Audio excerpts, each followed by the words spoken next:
বাসন্তীতে তৃণমূল নেতার বাড়ি লক্ষ্য করে বোমাবাজির অভিযোগ। গ্রেফতার বিজেপির পঞ্চায়েত সদস্য শৈলেন নস্কর।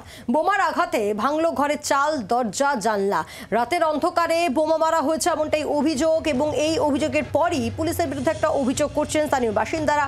এরপর যে আপডেট আপনাদের সামনে রাখছি, ইতিমধ্যেই গ্রেফতার করা হয়েছে শৈলেন নস্কর। বিজেপির পঞ্চায়েত সদস্য বলেই জানা গিয়েছে। বিজেপির বিরুদ্ধেই অভিযোগ করছিলেন, যার বাড়িতে বোমা মারা হয়েছে বলে অভিযোগ সেই তৃণমূল নেতা, তিনি বিজেপির বিরুদ্ধে অভিযোগ করছেন। ইতিমধ্যেই পুলিশ গ্রেফতার করেছে বিজেপির পঞ্চায়েত সদস্য শৈলেন নস্করকে।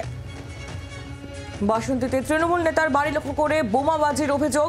রাতের অন্ধকারেই বোমাবাজি করা হয় বলে অভিযোগ। বোমার অভিঘাত এতটাই বেশি ছিল যে ঘরের চাল ভেঙে যায়, দরজা জানালা ভেঙে যায়। এরপরই এই ঘটনায় গ্রেফতার বিজেপির পঞ্চায়েত সদস্য শৈলেন নস্কর। যে তুমি দেখো দোকানের যে দরজা, সেই দরজা কিন্তু ভেঙে গেছে, জানলা, এই জানলা বা দরজা, পাশাপাশি এই যে অ্যালবেস্টারের চাল তুমি দেখো টুকরো টুকরো হয়ে গেছে, বা এই যে দরজা জানলা সেগুলো বা বোমার যে সরঞ্জাম সেগুলো কিন্তু গুড়িয়ে নিয়ে গেছে ভোর রাতে। পুলিশ বলছে কি যে এইসব আমরা এইগুলো নিয়ে যাচ্ছি, ওরা কেউ আসলে কারোকে কিছু বলবে না। আমরা তো আমার এই জ্ঞানেতে দেখিনি যে পুলিশে এসে ঝাঁটিয়ে তুলে নিয়ে যেতে।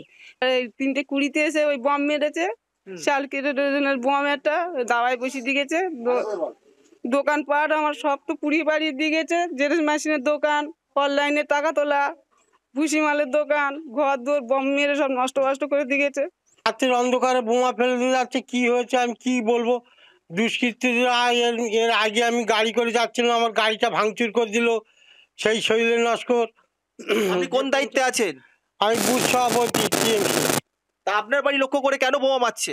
তা কি করবো, আমার উপর হিংসা করে, ওদের যেখানে হচ্ছে দলগত ঠিক নেই বলে ওই জন্য মারছে। কাদের বিরুদ্ধে অভিযোগ? বিজেপির বিরুদ্ধে। বাংলার আওয়াজ, বাঙালির আবেগ, জি 24 ঘন্টা।